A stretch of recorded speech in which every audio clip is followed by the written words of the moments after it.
talk begin to the 10 seconds ago anyway. And we have a talk immediately following this on critical elements and critical materials and what is so critical, which makes me think of my mouse batteries, which every so often on my mouse it comes up, your batteries are critical. I grew up when critical mass was an issue, so I wanted to pull my hand back and never touch it. Anyway, I'm Thomas Patton. I'm the research director at the Montana Bureau of Mines. John Medish will be here today. Let me introduce Mr. James Rose.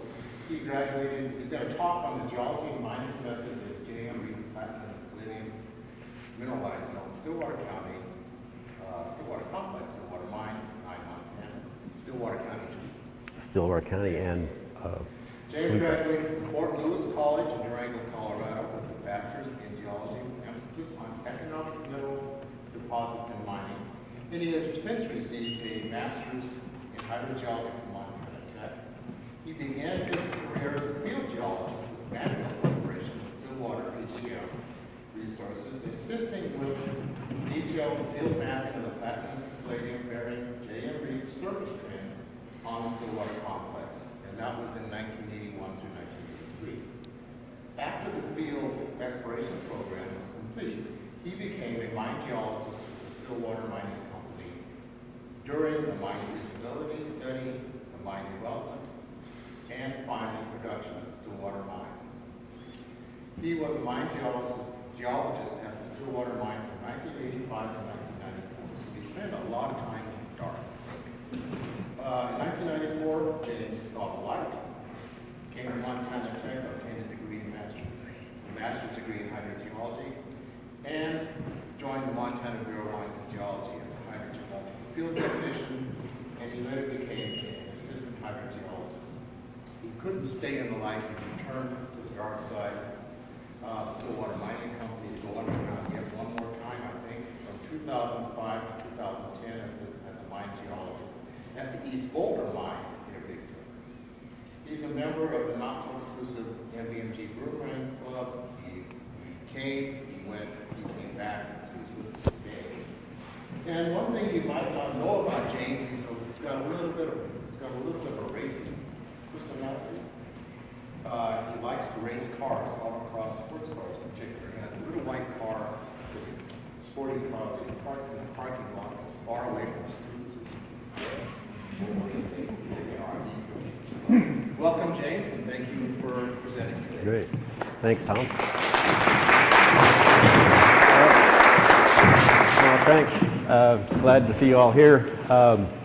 Just want to mention that first, my experience was pretty exceptional, I think, and I'm pretty grateful to have the opportunity to have worked on the Stillwater complex with the exploration crew through the mine feasibility, figuring out what the complex, the J.M. Reef ore was all about, and getting it into a full producing mine, and then continuing on with later production. So learned a lot about the J.M. Reef at that time, and it was really interesting and exciting for me and a lot of great people along the way. So get started. One at a time. So just to give you an idea where we are, along the front of the Beartooth Mountains, Stillwater Complex. Billings would be just off, there's Laurel over here, about 90 miles from Billings. Stillwater Complex runs 28 miles, just a sliver of it is tilted up along the front of the Beartooth Mountain front. And it's about 3 miles thick and 28 miles exposed at the surface. Was formed initially about 2.7 billion years ago, mafic layered intrusion, very distinct layers and bands, which you'll see some pictures of. Formed as a lopolith, deep underground, and with the Beartooth uplift, only a small portion of it has been tilted up and exposed at the surface. So as you'll see, there's a great more potential down there. It's just basically inaccessible. So with the Beartooth uplift, had thrusting from the southwest, and Beartooth Mountains, Archean metasediments that pushed up against the Stillwater complex, which you see down here at the bottom. J.M. Reef is a very narrow band of the platinum palladium mineralization, low in about the lower third of the complex, and portion of that was faulted, thrust fault, and tilted up right here, and this is all we really see or know about it. But you can see out here, I-90 and Reed Point are here, and it theoretically from aeromagnetic surveys extends just beyond, some distance beyond north of I-90.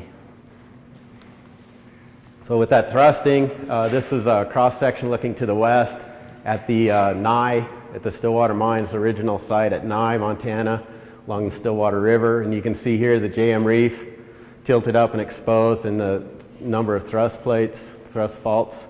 And a few years ago, they drilled a deep well, deep core, well, I'm thinking hydrogeology, drilled a deep core hole, and they actually drilled through one of these thrust faults to find the bottom of the where the JM Reef might be faulted off, which would be the bottom of their productive access, and that's about sea level, and up here we're at about 5,000 feet elevation at the river. So, so there's quite a bit of depth below them, and they do know roughly about where that cutoff is now, and they have a number of years to get to that, but at least they know where they are. And you can see here that the remainder of the complex is buried far deep underground and probably never see the light of day.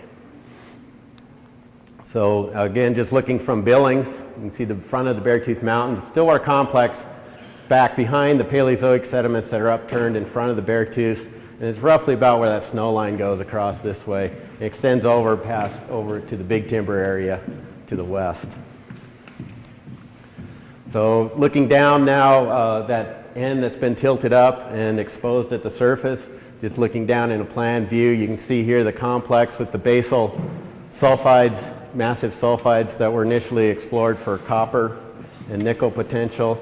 The dotted line represents about the trace of the JM Reef at the surface along the Beartooth front, and then the top where the Paleozoic sediments take over, right up here. So you can see there's a thick section of complex still above that. And this is all that we know that's exposed at the surface, but east and west limits have been looked for, and it's pretty confident that's about all there is, but at depth, who knows what else is there. So initially, a couple of guys working, Howland and Peoples, which is this guy here, and I believe this one. I believe they're working for the USGS at the time. In the 1930s, they're up here with the chrome mining operations, and they recognized the similarity of the rocks to the Bushveld, and they suggested the possibility of platinum palladium existing somewhere, although they never found it, never looked for it, and you'll see it was pretty difficult to find, but these guys were the first ones to really note the potential of it, and later on other people came in with the same idea, and then Manville Group came in to start actually looking for it. So Keith Kahn on the right, gray-haired man, he's pretty much the guy instrumental in starting the whole project for Johns Manville Corporation. Johns Manville is an industrial minerals company, makes granular gravel for shingles and diatomite for filters. So they're not a precious metals company at all, and yet Keith was able to convince the company to go after this Stillwater platinum and palladium find, and so he was instrumental in the late 60s to get this whole project started. Stan Allingwood, another geologist who I worked with for a few years, there on the left, and so these guys were kind of the start. They didn't know what they were looking for in particular. They had little knowledge of the Bushveld, but other than that, they didn't really know how to find this. So they did a lot of sampling, just float material, outcrops, everything they could get their hands on to track this down and figure out what they were looking for. In 1974, finally, they were able to, through the sampling, got some assay results back that had some platinum palladium in it. They were able to go back and actually find it in an exposed outcrop. And it's a very narrow band. You know, I mentioned that 3-mile thick exposure, and you're looking at the entirety of the JM Reef right there between Jim Harrington's hands, one of the geologists I worked with also. So very narrow. It's not a vein deposit. It's part of the complex, so it's very similar to the rocks around it. And yet, you know, they were able to find it and get onto the mineralization and figure out what they had at that time. So looking at the section of the Stillwater complex from the bottom to the top, down at the basal area, I mentioned the copper nickel massive sulfides. This is very ultramafic. Down in here, mostly pyroxene. And up through here, the chromite bands that were mined by Anaconda Company a strategic medal during World War II and just prior to that. The JM Reef, the first appearance of olivine in the banded series, which is this section up here above the ultramafic zone where it's not as ultramafic, it's just simply mafic, which means iron-bearing minerals, but also a lot of plagioclase, mostly plagioclase. First appearance of olivine is also the first appearance of the platinum-palladium mineralization. That's the main ore zone, and that's the only one that's been found to date. There is a picket pin horizon up higher that people have explored, but it's very spotty and very patchy and much less, not economic at this time, and much less than what the JM Reef is. So what they're looking for in this 3 mile thick section was this about 3 to 6 foot wide band right here. So after the discovery on that outcrop I showed you a picture of, they went in on the west fork of the Stillwater and did a little exploratory mining to see if they could actually follow the reef, could mine on it, actually identify it, and do a lot of sampling and some drilling to see what else they could learn. And this is Clarence Smith, a local miner and rancher.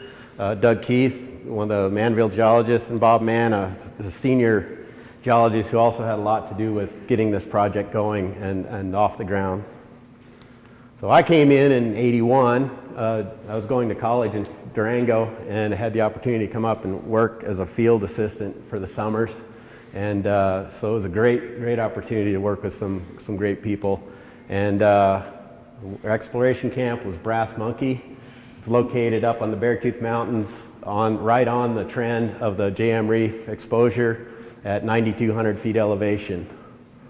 So when I got there, so here's Billings off to the northeast there, Stillwater River, Stillwater Mine where it is today. The West Fork adit is over here. This is where that first initial mining and exploration went on.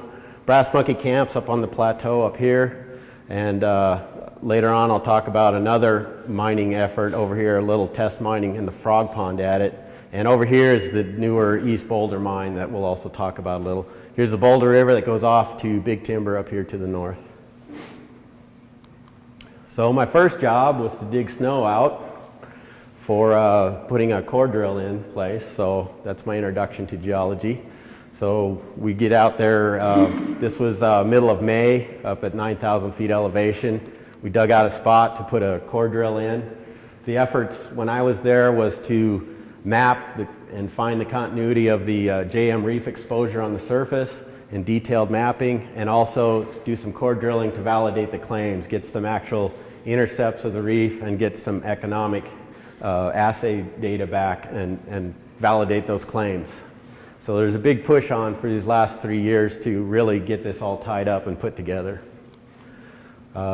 Here's the second year I came up, get up to Brass Monkey in late April and get to dig out the camp. So there's more snow shoveling there. But this is a overhead view of the Brass Monkey camp. There were some semi-permanent buildings here. These were all just plywood and studs, and at the end they were all either torn down or hauled away. But essentially this was a camp, and then there were a few portable trailers around. So as I mentioned, the core drilling, this is just a view of Ennis Garrity, retired senior geologist at Stillwater, sent me this picture of their more recent core drilling effort, but just giving an idea of what these core drills look like. These drills come apart into 5 or 6 pieces, and then a helicopter can sling these parts around to the next site, so there's no road access to any of these. A lot of it's just flown in and put together on site, and then they'll drill the holes and we'll reclaim the site and move on to the next project. So I mentioned a lot of field mapping. This is kind of the typical terrain up there on top of Beartooth Plateau, and crews would go out. I'd go out with a geologist every day and we'd detail map trying to locate the reef.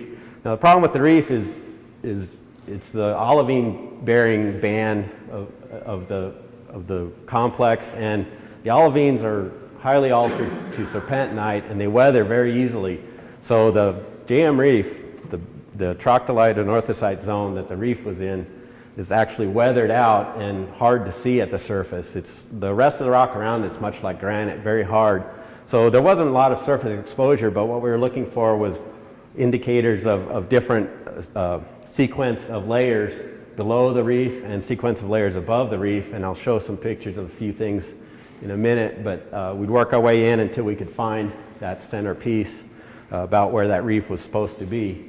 What we also learned at the time was we would run some grid lines out, make a gridded area with some stakes in the ground every 100 feet or so, and we'd tie into those to do our detailed outcrop mapping. And what we found was running those lines with a Brunton compass, we would cross the reef, even though we couldn't see it.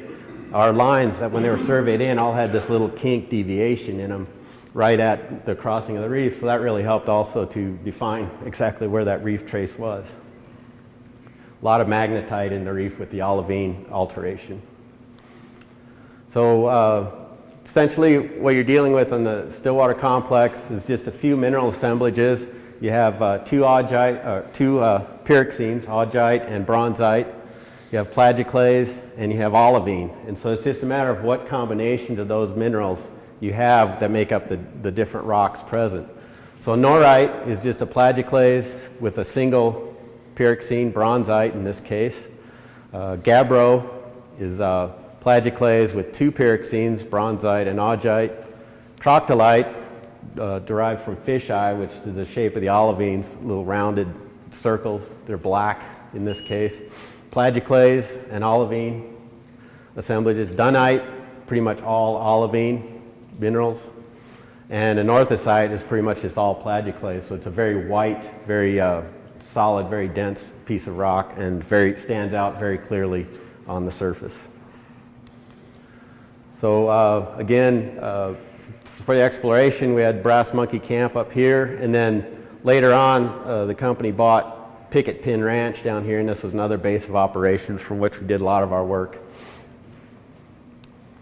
So as I mentioned, here's the banded series. The greens are the gabbros, the browns are the norites, the purples indicate olivine-bearing rocks, and the yellows indicate, there's not much yellow in this case, there's yellows over here, but anorthosite bands, which are very small.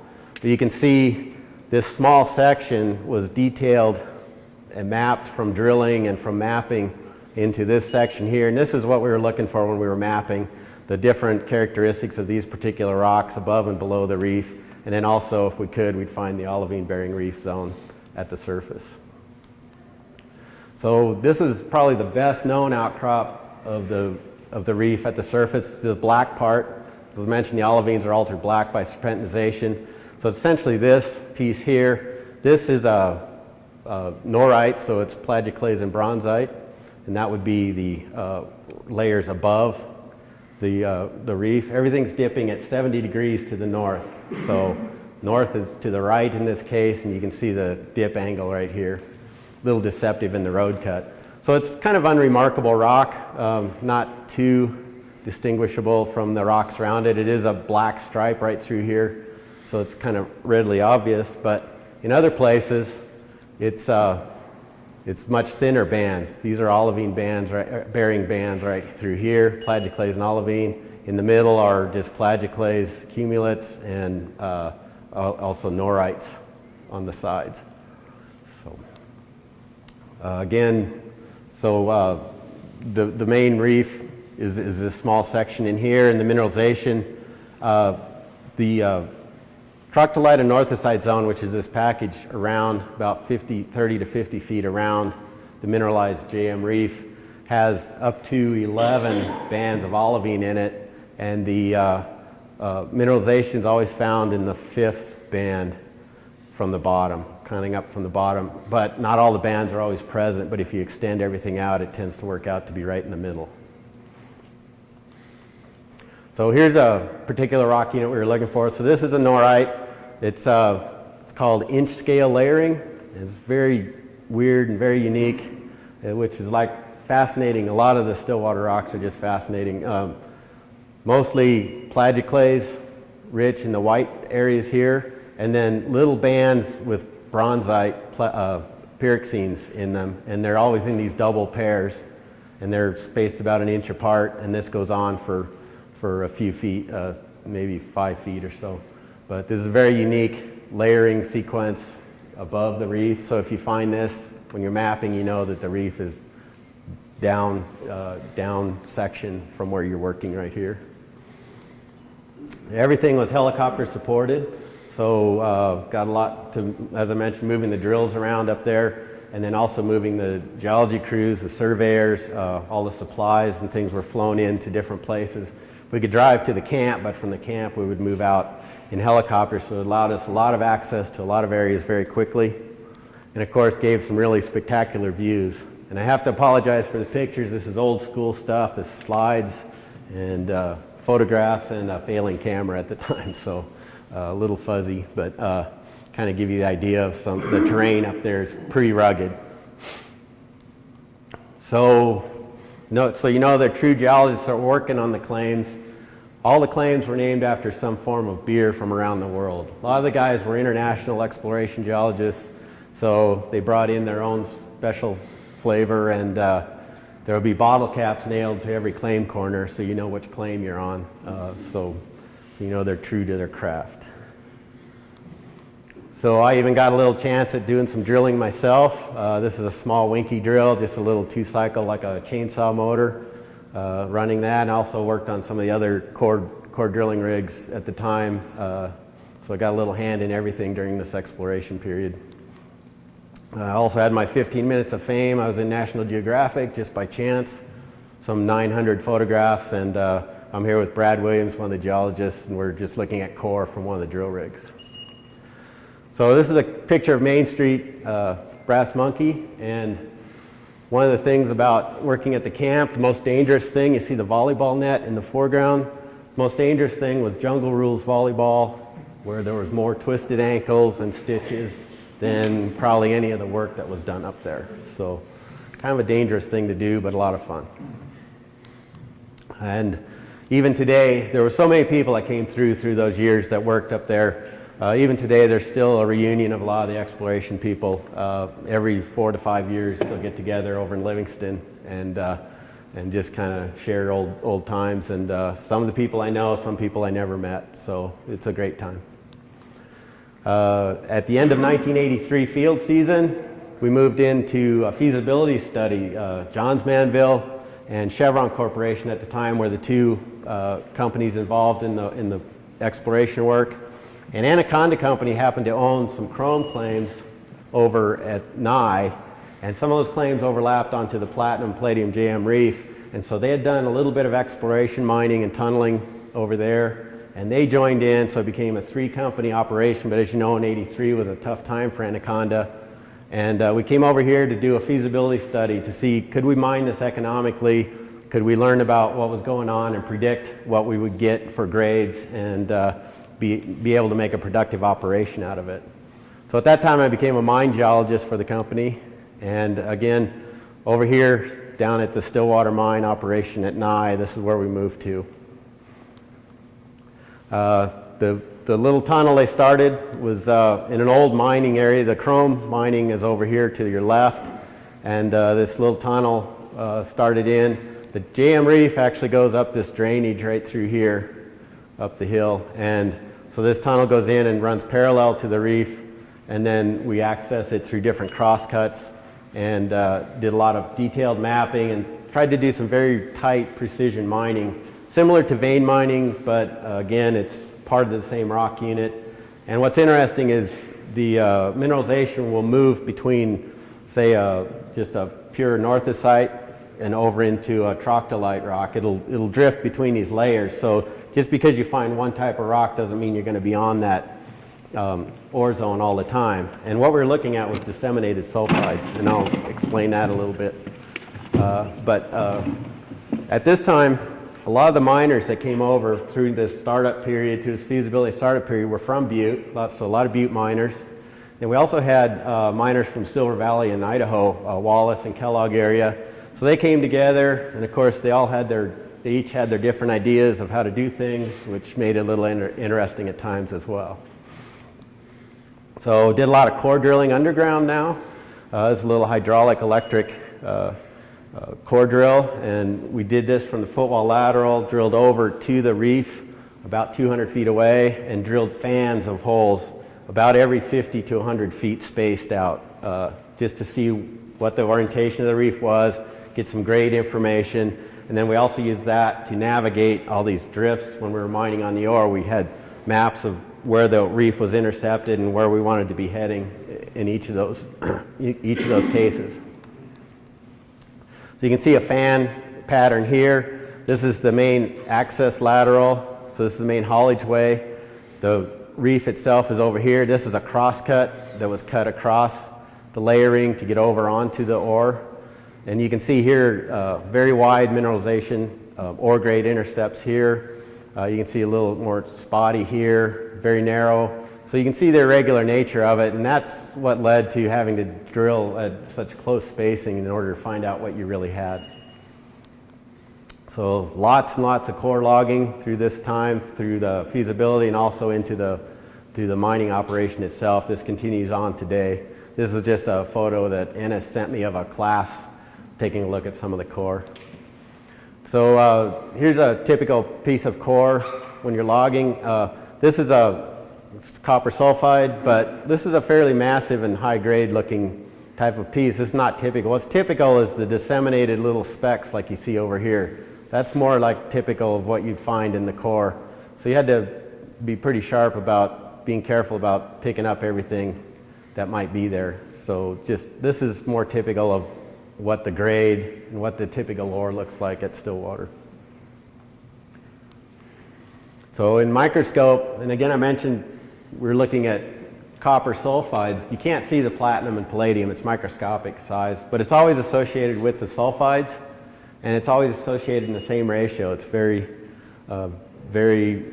predictable. If you find a lot of sulfides, you'll find a lot of platinum and palladium. If you find very few sulfides, you'll have very low platinum palladium grade. And you can see the palladium and platinum are around the edges of the sulfides in most cases, and through these little veinlets here. And again, a lot of magnetite from the alteration process.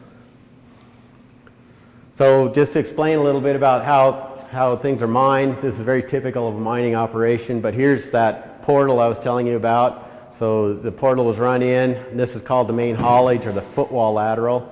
The ore is dipping, we're looking down on it, the ore is dipping to the north, which is to the top of the page, so you got this dip angle. The footwall would be the layer, the bed below you, because you can put your foot on it. So essentially that's called the footwall. And so the haulage is in the footwall to the mineralization. So it runs parallel to the reef about 200 feet away. And then when we wanted to access different areas, we could run these cross cuts over. And you can see there's these little gaps and spaces. So the mineralization wasn't exactly continuous, but it was fairly continuous. But we were able, through the drilling, to pick and choose what blocks and what areas we wanted to mine. And a lot of this had already been prepared back to about here. It had already been prepared by Anaconda Company. And then we continued this drift out and added a couple more stopes and did some more mining on the ore zone. So here's the crosscut coming in, and here's a map of the mineralization.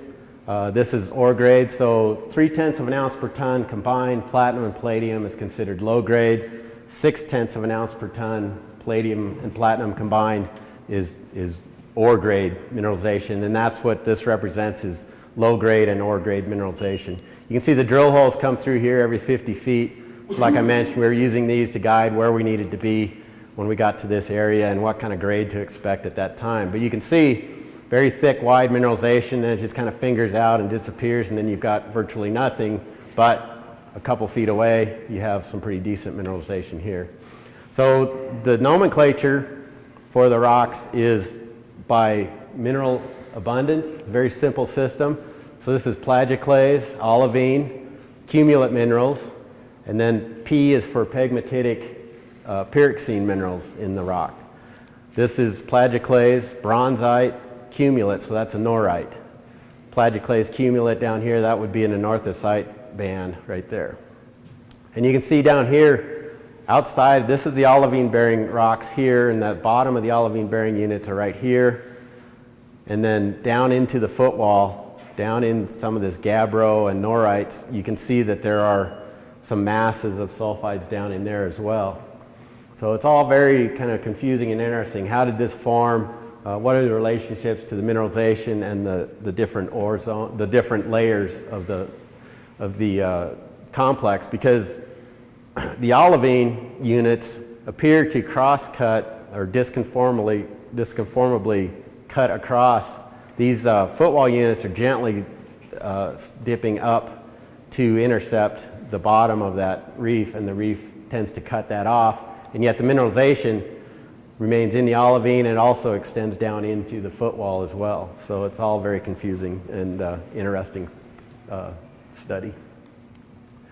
So as I mentioned here, the naming system, so again we have our 4 major minerals, and just the combination of those is how we name the rock and give the terminology, and it's very quick and easy to see what you're looking at.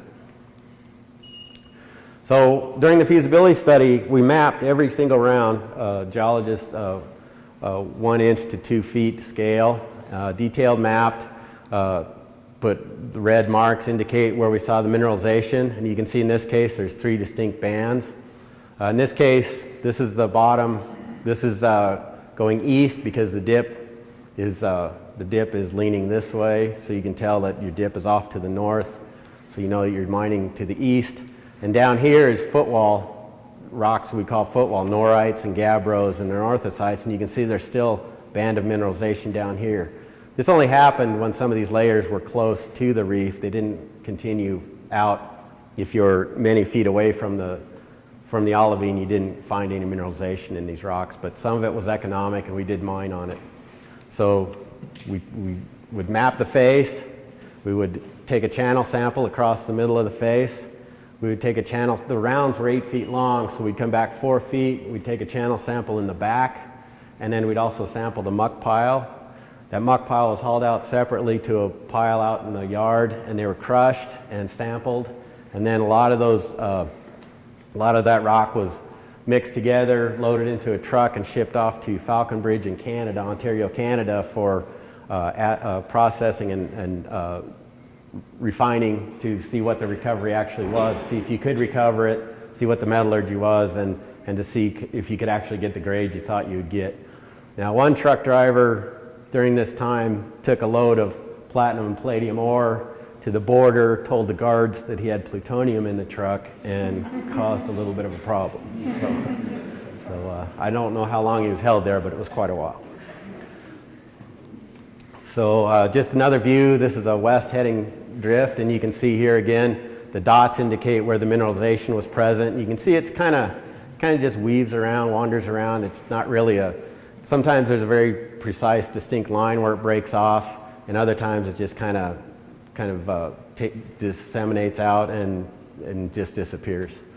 Now, based on the visible sulfides and with the assay data, we were able to make estimates of what the face grade was. So in this case, the geologist estimated 1.4 ounces per ton for the average for this face round. And it turns out by looking at the sulfides and estimating the abundance of sulfides, we could come very close to estimating what the actual assay turned out to be. And even today, that is still the method for grade control in the mine, and that's how they track what they expect to see in the mill and what they expect to get from the mill. So it's amazing, and it works very well, and it was all kind of developed through this time.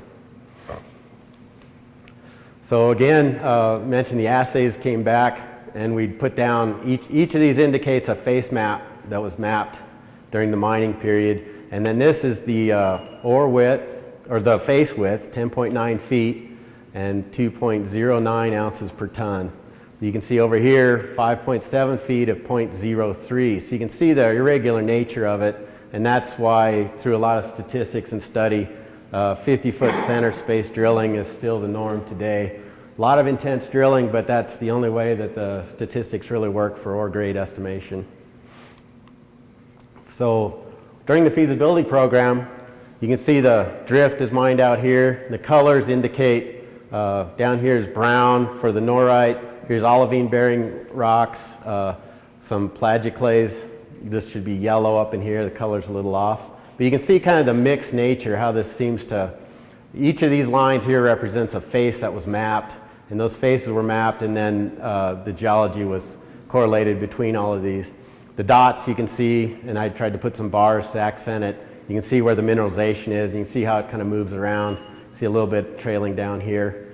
So we mined out all of this heading and followed the ore zone that we thought we could, best that we thought we could. And then for this study, we came back and even core drilled a number of places into the footwall and hanging wall to confirm where we were, to confirm that we got all the mineralization. You can see in a couple places there was still some mineralization that was assayed out here and maybe a little down here, but overall we got pretty much everything we came for. In the long section, so if you're facing north and looking kind of at the bottom of the reef mineralization, this is a stope, so this represents all the floors that were mined from the 5,500 foot level up to the 5,700 foot level up here. So this is all the stope active workings that were mined out.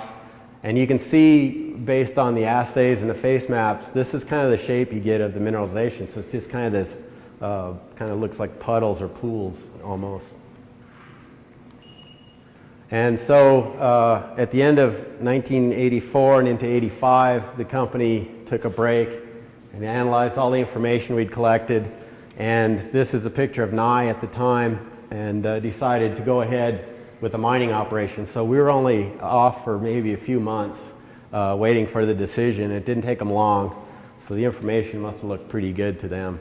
Over here, here's the Stillwater River, and this is looking to the southwest. And this is the old hospital building for the chrome mining operation, which was up the hill here. And that was our main office buildings for the first part of the project. That first tunnel that Minneapolis added that Anaconda has right here, this would be the site of the new mill that you'll see over there at Nye today. And this is the 5,000 foot level, the new access main haulage tunnel for the mine right now. So right away, a lot of development work started. They ran those footwall laterals at every 200 foot spacing up the mountainside. There was a road that zigzagged up the mountainside right across the reef. So they were able to access by roads and begin several levels, mining of several levels. So this was not on ore zone mining. This was all just the development mining for the access tunnels. So a number of these were driven in over that first couple of years. And also they went to the other side of the river and started mining to the east as well, doing the same thing over there.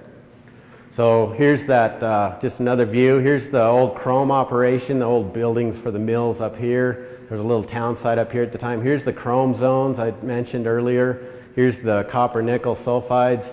And then here's the JM Reef over here, this purple line. So you can see it's all kind of a reused mining site over many years, from the 20s over here and into the 30s and 40s with the chrome, and then up into the 80s and on over here in the JM Reef, all very compact in this area. Here's the start of the retention pond, and the mill building will end up being over here. So as I mentioned, we've got a bunch of these levels going in now, and so access to every 200 feet, we have access into the mine. And so following the running of these drifts, the core drills moved in, and they drill over the 200 feet over to the reef in these fan patterns, and and so we were logging core like crazy and getting all these intercepts, sending off the assays, and putting together blocks of mineable mineralization. You can see a section here, RFO, reef faulted out. There's a section here where the reef is pinched off and disappears, and there's no reef, so thus no mineralization in this area. So there is this big gap. So these tunnels essentially just have to extend through here all the time, mining in waste without any chance for recovering the cost from the ore zone in the hanging wall that would be on the reef. So get over to the back here and then again pick it up and start mining again. But here's 5,000 feet elevation. This is about river level. That 5150 level was right here, and this goes up to 6,200, I believe, somewhere up in here. So there's several hundred feet of mineable area in here. This was all mined out early on. A lot of this was mined out early on. Now they're up in the farther to the west and up in this area, and also on the east side of the river, the tunnel was driven in, and a lot of this area was mined out. And now they're extending off farther to the east with their new operation that will mine this area over here. So just to give you an idea, I kind of explained kind of how that footwall lateral works. Here's the main haulage accesses. This is for all your transportation supplies, hauling the ore out, hauling supplies in. Crosscut crossing the layering over into the reef. And the reef mineralization will be running out of the view and into the view here. You're looking at it on end here. So essentially this is kind of a crude representation of kind of how the mine is laid out. Again, 70-degree dip of the mineralization, pretty consistent, a little bit of variation here and there, but pretty consistent. So again, another plan view just to show you the footwall lateral, mineralized zones, crosscuts over at the selected areas that were designed to be mined, and crosscut, main haulage, sill cuts and drifts. Over here are a couple places where they run raises from one level at the bottom up to this level. So there'll be big open holes, and they can dump ore in one and they can dump waste in another, so we can segregate the ore and waste. If we get to a waste interval in the mine, we can segregate that muck pile out, haul it to a waste pile. And so it's very critical as far as the overall grade goes. It's easily affected if you get too many of those waste rounds in there. So a bunch of the people that were the original crew, and of course we reached several milestones as we passed. So here's 1 million ounces per ton in '92, so that was 7 years after the start. The first TBM showed up, tunnel boring machine, to run some of those footwall laterals. It was never used to mine on the ore because it can't react and turn quick enough, but it can make a very nice, quick, smooth, round tunnel and put it in, and that's your main access levels, and then you go in conventionally mining off of that into the ore zone. And I'll talk more about that in a minute. So this gives you an idea of the early stopes, narrow vein, basically narrow vein mining. You can see the hanging wall here, it's hanging over your head. The back, these are old miners' terms, so you'd scrape your back on the back, the ribs, you'd scrape your ribs on the ribs, and the brow over here is the cut below. So when you mined out a level, then you'd fill that with sand from the waste from the mill, and then you go up above and you'd mine out the ore zone above it, and so the brow is the back of the previous cut below you. The face is where they're advancing and drilling into, mining the ore. And you can see pretty smooth ribs here because the miners were really careful about, it has a lot to do with how you drill and control your blasts and your rounds. This was a small shear zone, not very big at all, but it gave a nice place for the rock to break to, and so you get a real smooth hanging wall. And this is some early days. You don't see a lot of rock bolts and ground support here, but later on it became imperative to maintain the arch of the back so that you have that pressure focused onto the arch and dissipated. And so they had a lot of bolts that they would drive into the rock, drill into the rock to support the ground and hold that up. So that'll give you a little bit of mining terminology. So again, like I mentioned, what we learned from the whole feasibility project was mining on the ore zone was critical. Staying with the ore and not taking any waste that you could avoid was just very important to maintaining the grade. It was very touchy as far as the ability to maintain the grade we were trying to get, which was 0.6 ounce per ton, platinum and palladium combined. So in this case, this is a kind of a typical markup for a geologist would do. You go into the face, this is what I did for many years. You go into the face, you'd map the geology, you would mark, these circles represent where the mineralization they saw. The blue lines represent where the top and bottom of the mineralization is. And then the white line, in a lot of cases, is actually the line the miner follows. If the mineralization is only 2 feet wide, he can't obviously mine that narrow, so we'd give him a mark out into the footwall that he could mine a little bit wider on. But you can see the dip, following the dip angle. You didn't want to take any, you have to follow the dip with your workings too, because if you start taking this chunk up here that's waste, and you take this chunk down here that's waste and make a square cut, then all of a sudden this waste and this waste starts overwhelming the muck pile, and all this mineralization can't cover that much. So all the headings are mined on the angle of the dip. And this again, norite, so a single pyroxene rock down here. This is the olivine bearing rocks and also the plagioclase rocks. And then again back into sort of an anorthosite band up here. You can see the bags for the samples. He's collected some samples off the face. And all this is recorded footage, distance mined in, width of the face, width of the ore, and all this is transferred onto a map. So just to give you an idea of some of the textures, this is a very massive piece of sulfide. Again, not typical of what you'd find, but occasionally you'd run across it. The black, this is all what the olivine looks like, just kind of black and unspectacular.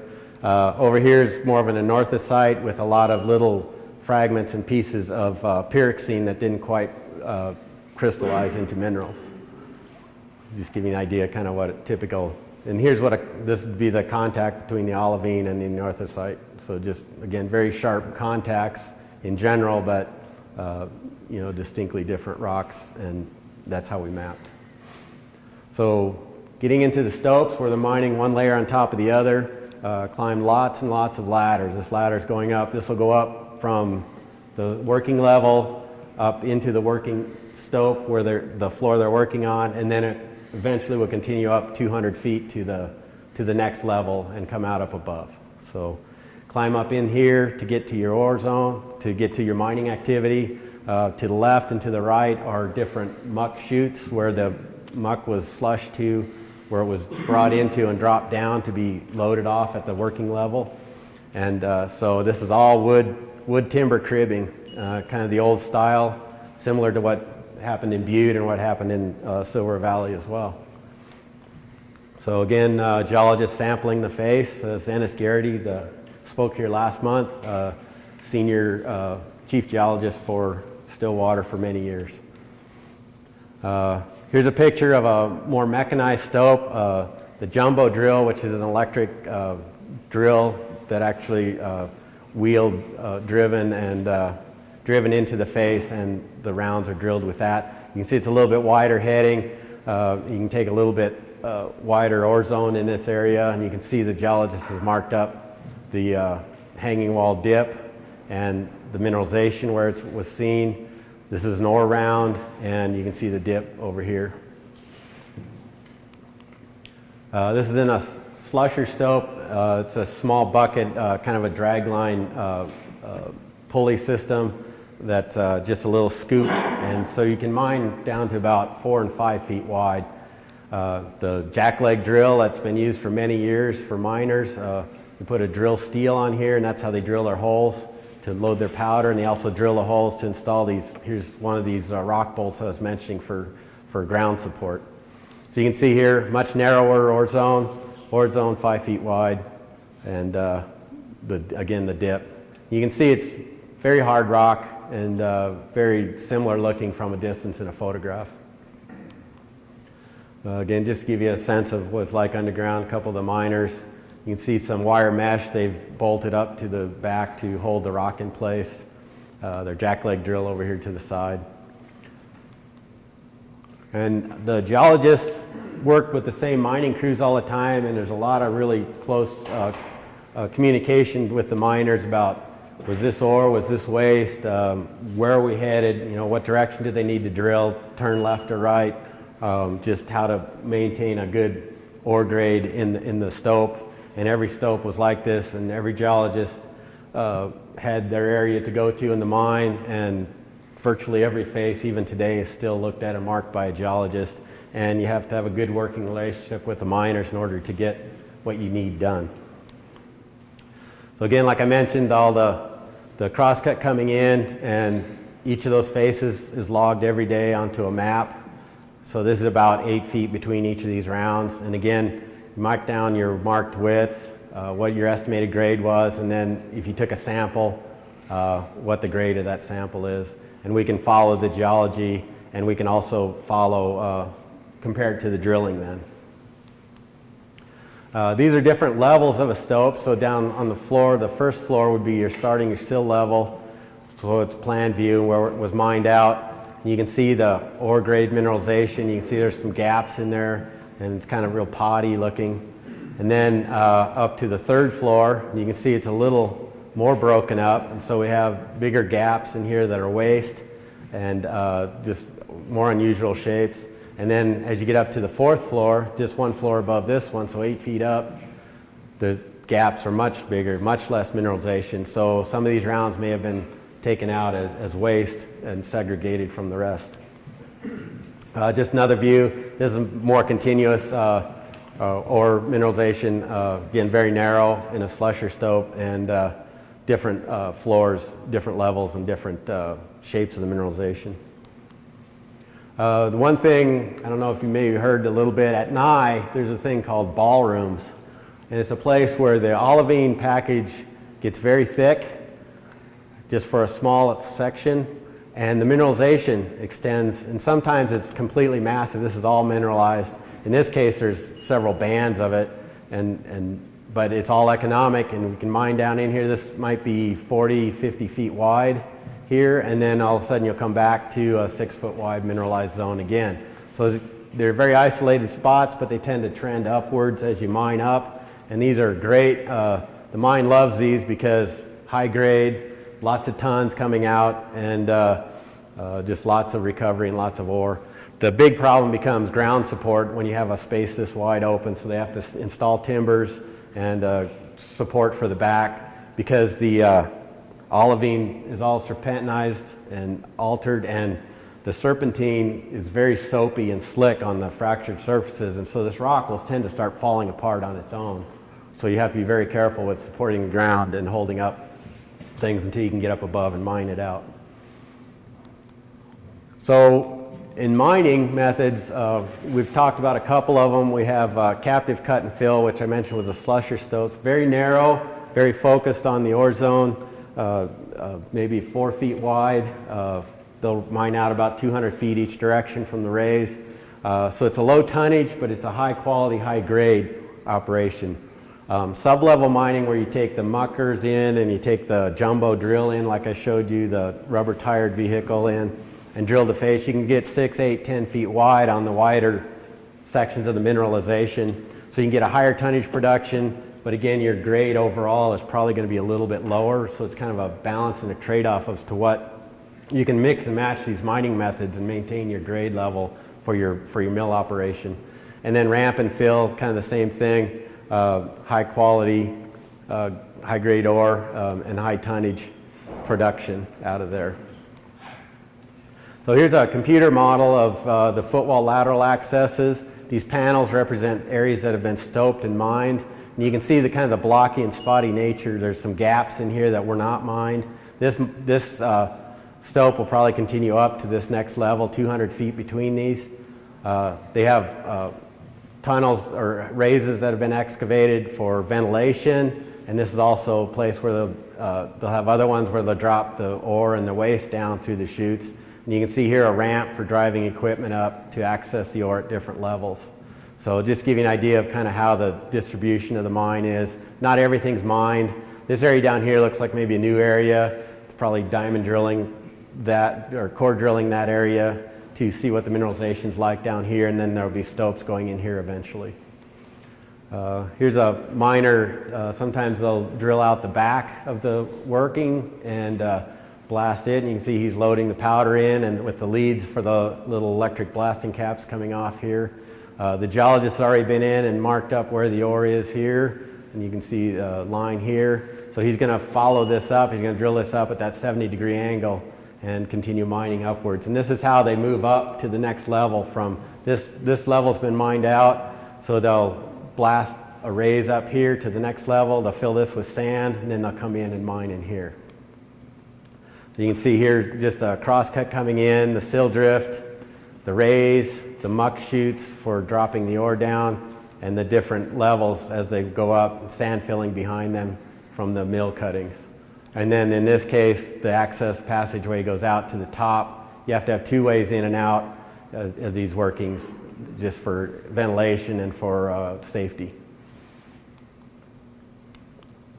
So here's a slusher stope I mentioned. There's a kind of a winch system this guy is standing by and controlling, and there's a cable that runs out to this scraper bucket, and then they've got a pulley on the back side with another cable that comes back to the machine on a different drum, and so they can pull this scraper back, and then when he gets to the end he can drop that down, and then he can scrape it back and it will pull the muck towards him, and right in front of him right down here is an open chute where they'll drop the ore. Also notice here you can see the banding of the layering in the complex right here. This is kind of some of the unique layering and banding you see. So there's what the scraper bucket looks like. It's got that cable on the back side and the cable on the front side, and it's just a scoop bucket. And they're about 3 to 4 feet wide. So you can find mine very narrow with these. Another picture, here's the front side of that bucket and the cables. A stall, which is a piece of timber put in here, and you can see they've driven wedges in to make this a tight fit against the hanging wall. This will hold the rock tight and secure. These boards, same thing, they're holding up the large broken pieces of rock just to maintain that arch and that keep it from falling in on them. Again, just another view of a very narrow mining operation. So the other method they use with the wheeled equipment and bigger drills and also mucking equipment with kind of a front end loader built for underground. Come in on the crosscut, we'll mine out this level. This will be that wider heading. Then when that's done, sand fill that. They build a ramp up, they drive the equipment into this level to mine it out. When that's done, they fill it, drive in. So you have a mechanized operation, very efficient, and you can go up several floors like this. And this one might be working below, and this one will be working above. And these miners can work all of these 4 different headings at the same time, basically. So here's what a jumbo drill looks like. Got the drill steel here at the head. It's electric powered hydraulic system. It has a diesel motor where you can drive it into the face, and then they'll hook it up to electrical power at the mine and then drill into the face for their rounds. Here's what it looks like going into a heading. Tight fit, and they're articulated, they bend in the middle so that they can swing. Sometimes they'll drive in, they'll have to move the boom around a little to make the corner, then they'll have to turn the equipment itself to make it around the corner. There's a lot of manipulating and maneuvering to get into the face. Here, once he's at the face, he's already marked up where he's going to drill. Each of these intersections of the lines is where he wants to drill a hole. And then this area, he'll drill some larger holes, but he won't load them with powder. These are just reliever holes, so that when all these are loaded with powder, when that powder goes off and expands and fractures the rock has to have some place to expand. So these holes take up that space, and that will blast out this round, and they'll work it. They'll have it timed so that a little bit goes off here and blows a big chunk out, and then the next ring in milliseconds, just fractions of a second, will go off next, and then the next round will go off on the outside. And if they've done it right, it'll have a nice smooth rib like this. And then down at the bottom, you can see where they've drilled some holes. They'll load these, they'll be last to blast, and that will raise all this up and break it all loose and pull it out so they can get their scoop in there and muck it out. So this is what they call an LHD, a load haul dump. It's essentially a front end loader for underground use. Again, you can see the tight quarters they work in to maneuver around in. It also is articulated in the middle, so it allows them to bend and maneuver around corners. The driver sits sideways so you can see forwards and backwards, because a lot of times they're moving one direction or the other to either go in to scoop the muck out or turn back and haul it out. So, and the center articulating pin you can see is right there. So the whole thing flexes or bends right there at that middle piece. The jackleg drill, the common tool since the 20s, air-powered. The drill steel, to drill the holes for either the bolts or for the blasting for the powder. Again, these guys are putting up mesh, which is essentially just a chain link fence. They're driving these bolts into the rock, and that's holding up and supporting so that small rocks don't work their way out and have bigger chunks fall. You can see bolts sticking out of the ribs here for the hanging wall, holding those in. Again, another nice narrow heading, but they get that mechanized equipment in here too. So more bolting, some cable bolts. These are just cables. They'll drill very long holes, push those into those holes and epoxy them in place essentially. So the other mining method they use is sublevel mining. You have the drift down here that we mined out on ore. We'll go up maybe another 100 feet, have another drift we've mined out on the ore zone. Then they come in and they drill from this level, drill these holes down into this level along the dip of the mineralization, so about 70 degrees. And then they'll blast this out. First they'll blast one chunk out here, and then they can just blast these slivers off. Then they have one of these muckers, and you can see the operator standing here. He has a remote control there. He can operate this mucker with the remote control. so he doesn't have to get under this unsupported ground. He can muck this out, they can haul it out, and when it's all done, you can backfill it with waste rock from all your development work that you need to get rid of anyway. So here's one of those drills. You can see the geologist has marked the back. And he's also done that 100 feet below and the working down below. And then this is all surveyed, and the driller is given an angle to drill so that he intercepts that working on the ore zone down below.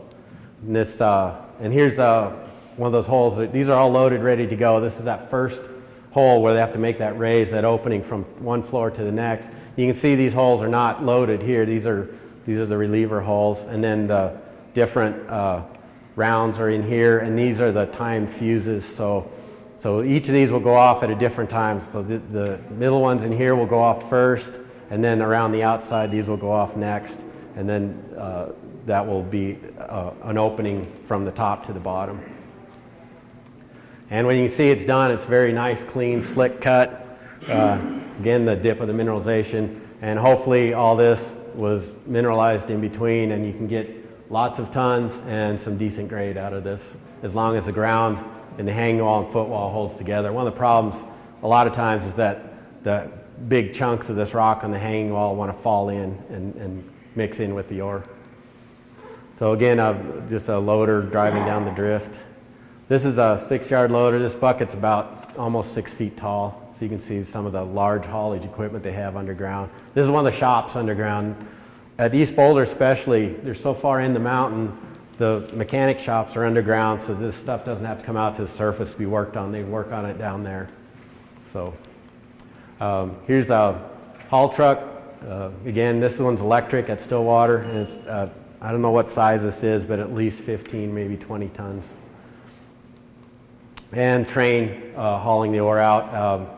At East Boulder, there'll be about 10 of these cars on behind the locomotive bringing the ore out.